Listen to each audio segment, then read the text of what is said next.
3.5. Atentados al derecho a la vida. En el caso mío del atentado en Aguachica, Cesar, finalizando el 93, también todos esos antecedentes de denuncia que habíamos hecho de la OSTN Minga en el Catatumbo, hoy en día considero que eso también hizo que esas fuerzas armadas de este país de extrema derecha nos ubicaran más rápido, y casi todos los que hicimos denuncia en esa época, cantidad de gente, pues todos fueron masacrados, asesinados, desaparecidos, 134. Los atentados al derecho a la vida son en realidad un asesinato fallido o no consumado, muchas personas quedaron heridas e incluso algunas resultaron ilesas, pero con una fuerte y larga afectación posterior. A pesar del subregistro porque muchas veces los sobrevivientes no denunciaron, implican también planes, disponibilidad de recursos y esfuerzos orientados a la eliminación física de las víctimas. Como en el caso de muchos asesinatos, perpetrar un atentado requiere en general conocer a la víctima y sus rutinas, acciones de inteligencia o seguimientos. Varios casos de conocidos defensores de derechos humanos, por ejemplo, algunos de ellos murieron después en nuevas acciones tras haber sobrevivido a un atentado o sufrieron atentados que los llevaron al exilio. 3.6. Desaparición forzada. La mayoría de esas personas fueron desaparecidas intencionalmente por lo que representaban para las partes en conflicto. La vinculación política o social fue uno de los motivos más determinantes que justificó esta violación. Una parte de víctimas lo fueron por ejercer liderazgos en un partido de izquierda o en un sindicato o trabajar en la defensa de los derechos humanos. Además de que, con el ocultamiento del destino y paradero de los desaparecidos, se enviaba un mensaje de terror tanto a los sectores a los que pertenecían estas víctimas como a sus familias.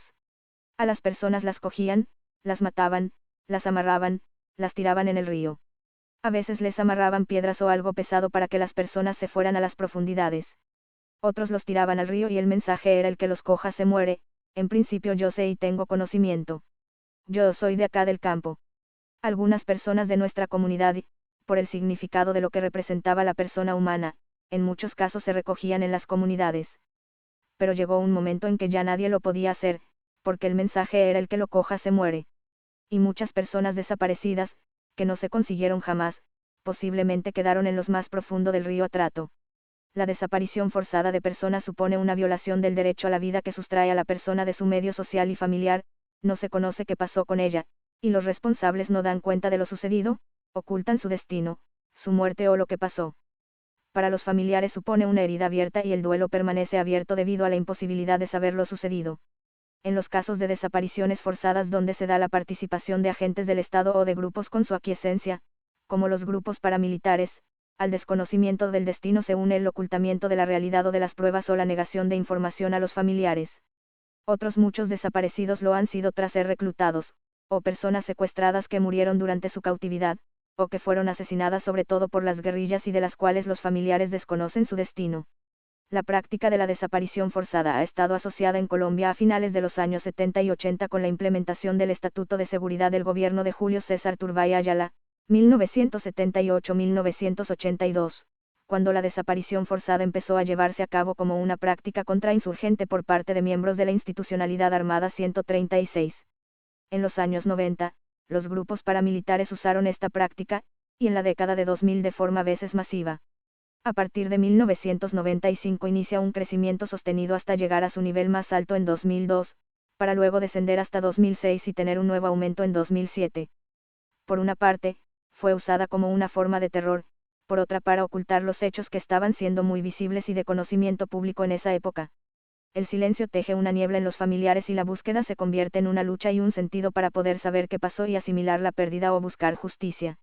Las atrocidades, como realizar mutilaciones de cuerpos, tirar sus restos a ríos, o quemarlos en hornos crematorios en otros momentos del conflicto armado, muestran la extensión de la deshumanización y del horror a gran escala. Dichas prácticas eran parte de sus escuelas de formación de grupos paramilitares.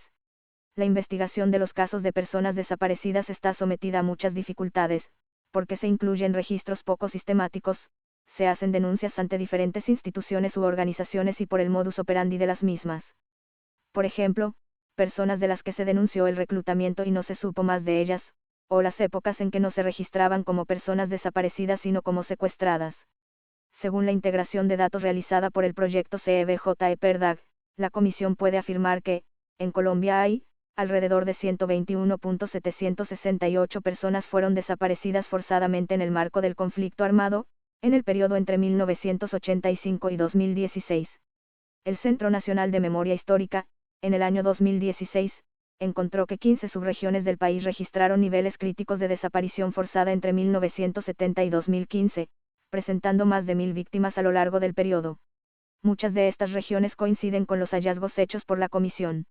Entre ellos se encuentra, Oriente Antioqueño y Valle de Aburrá, Urabá, Alto Sinú y San Jorge, Bajo Cauca Antioqueño y Suroeste Antioqueño, Sur del Valle del Cauca, Andén Pacífico Sur, Piedemonte Llanero y Catatumbo. Según los informes entregados a la Comisión, en estos departamentos es diciente el hallazgo de cientos de cuerpos de personas no identificadas en fosas comunes, así como de cementerios municipales con numerosos restos de personas sin identificar.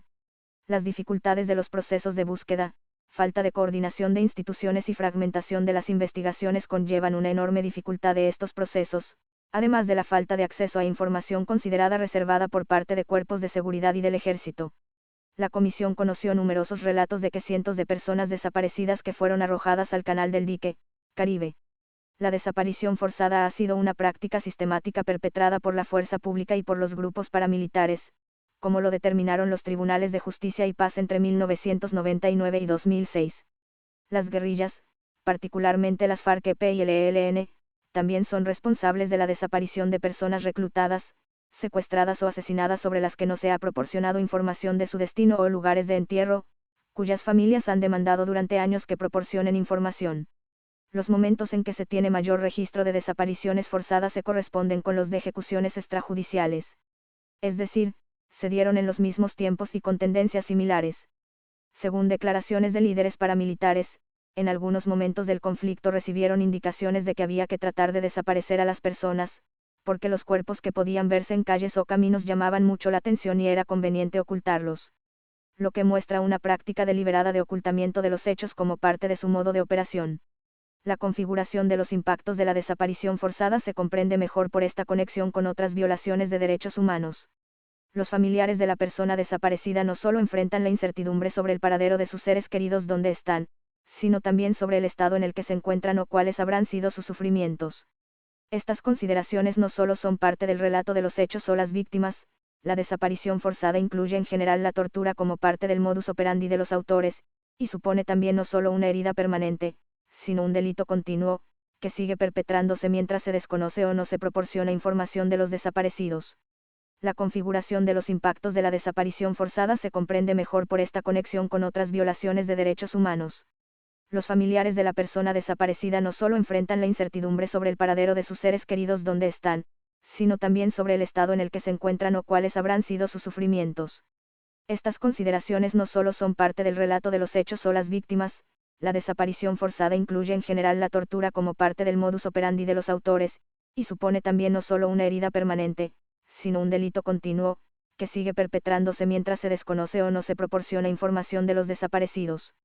La enorme cantidad de casos, la extensión en el tiempo y las consecuencias en las vidas de los familiares, así como la permanente búsqueda, caracterizan a las familias afectadas y suponen para el país, también, la imposibilidad de cerrar estos casos o los tiempos en que se pueden llevar a cabo las búsquedas. Si bien la creación de la Unidad de Búsqueda de Personas Dadas por Desaparecidas, VPD, ha supuesto un mecanismo clave para aglutinar estos esfuerzos, se necesita superar la fragmentación y la falta de coordinación de las instituciones, en un tiempo que sigue pasando y en el que las dificultades de los procesos de búsqueda irán en aumento. La situación es preocupante para la Comisión, que considera que se necesitan estrategias de alto impacto que incluyan el cotejo de los restos ya existentes de cerca de 25.000 personas, el censo de los lugares, la coordinación por medio de la VPD y la colaboración de las instituciones para llevar a cabo dichas acciones. Si bien existe una alta incertidumbre sobre la autoría, 54% desconocido, a partir de los datos existentes el principal responsable son los grupos paramilitares, con 63.029 víctimas, el 52%. Seguidos de las FARC-EP con 29.410 víctimas desaparecidas, el 24%. En tercer lugar, se encuentra la categoría de responsables, múltiple, con 10.448 víctimas, el 9%, mientras que los agentes estatales son responsables del 8%, es decir, 9.359 víctimas. Además, según estos mismos datos, el departamento más afectado es Antioquia, con 28.029 víctimas, 23%, seguido de Valle del Cauca con 8.626 víctimas, 7%, Meta con 8.542 víctimas, 7%, Bogotá con 5.565 víctimas, 5%, y Norte de Santander con 5.207 víctimas, 4%. 3.7. La libertad personal vulnerada, las detenciones arbitrarias. Las detenciones arbitrarias en el conflicto armado fueron llevadas a cabo por agentes del Estado bajo acusaciones sin pruebas de pertenecer a un grupo armado ilegal, por sospecha de que saben algo, o con el fin de desestructurar organizaciones sociales, atemorizar a sus integrantes, u obstaculizar procesos sociales. Fueron usadas como antesala de otras violaciones como la tortura, violencias sexuales, la desaparición forzada o las ejecuciones extrajudiciales. Llegaron y empezaron a estigmatizar muchísimo a la gente. Se nos paraban y nos decían hasta de que nos íbamos a morir, nos gritaban, nos amenazaban, guerrilleros yo no sé qué, guerrilleros y sé más. Eran demasiado arbitrarios. Empezaron a invitar a reuniones. Un día cualquiera llegaron a invitar a una reunión a toda la comunidad que era una reunión con fines de bien comunitario y que teníamos que llevar la cédula. Nosotros caímos en ese jueguito y nos fuimos con eso en la mano y llegamos al colegio porque allá fue a donde nos llevaron. Fuimos y como eso es cerrado, pues cerraron. Había un kiosco y nos hicieron formar en fila. Allá en el kiosco había unos tipos encapuchados y empezaron a señalar. Este sí, este no, y empezaron a hacer la captura. Me parece que fueron 22 personas las que se llevaron esa vez. Las detenciones arbitrarias han sido usadas en el contexto de la estrategia contrainsurgente que desplegó el Estado por medio de la fuerza pública, y se implementaron, con diferentes intensidades según la época, para enfrentar los conflictos sociales y políticos. Desde 1958 diversas normas, sumadas a los estados de sitio o de excepción, han facilitado las detenciones, limitando las garantías judiciales y muchas veces cobijando detenciones arbitrarias masivas. El Estatuto de Seguridad, 1978-1982, o los años de inicio de la política de seguridad democrática entre 2002 y 2004 se dieron de forma mucho más masiva. La Comisión entiende las detenciones arbitrarias como aquellas privaciones de la libertad efectuadas por agentes estatales, por razones y o mediante procedimientos no contemplados en la ley. La arbitrariedad se manifiesta cuando a una persona detenida no se le ofrecen las garantías para llevar a cabo un debido proceso por un tribunal competente, independiente e imparcial, o cuando no existe una orden escrita de autoridad judicial competente ni hay captura en flagrancia, o cuando es llevada a cabo por agentes del Estado que no tienen la facultad para hacerlo, entre otras circunstancias. Durante las detenciones la víctima puede ser sometida a incomunicación o detención prolongada. El Poder Ejecutivo, una autoridad judicial o una administrativa ordenaron detenciones arbitrarias que no contaban con acusaciones o investigaciones previas, o se hacían bajo competencias de estados de sitio o conmoción, pero sin garantías legales para las personas detenidas, y otras fueron practicadas sin fundamento legal.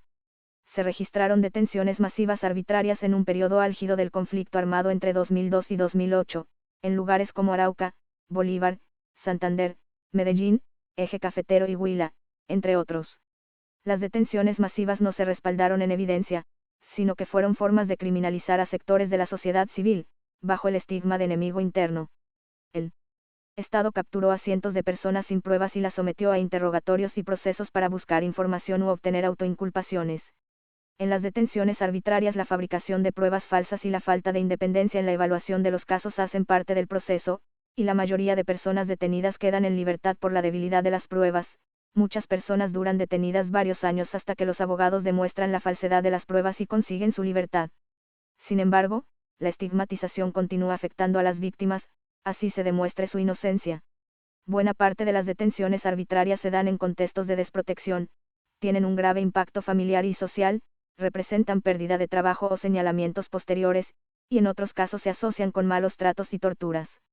De los 831 hechos de detención arbitraria documentados en testimonios de la Comisión, se dio con torturas en el 16% de los casos y amenazas en el 3%. Además, hubo ocasiones en las que se encadenaron 3 violencias o más, como en el de detención con la tortura y la amenaza, 5%, o de la tortura y la violencia sexual, 1%. La Comisión recibió informes de la sociedad civil que muestran algunas cifras de detenciones arbitrarias.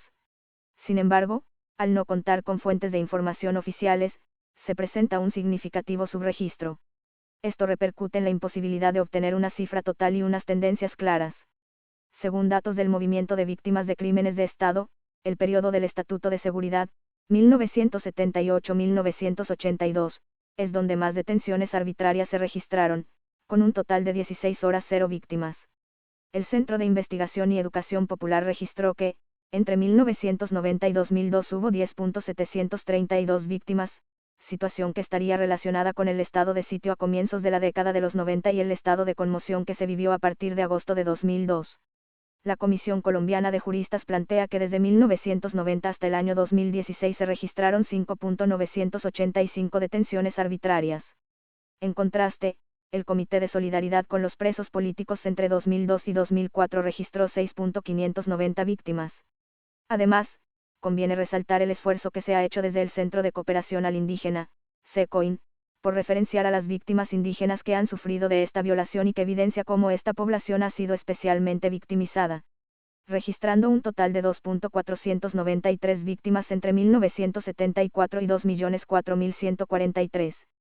Solo en el departamento del Tolima, en el marco de la recuperación de tierras, entre 1974 y 1984, cuando se tituló el primer resguardo, más de 280 indígenas fueron detenidos arbitrariamente.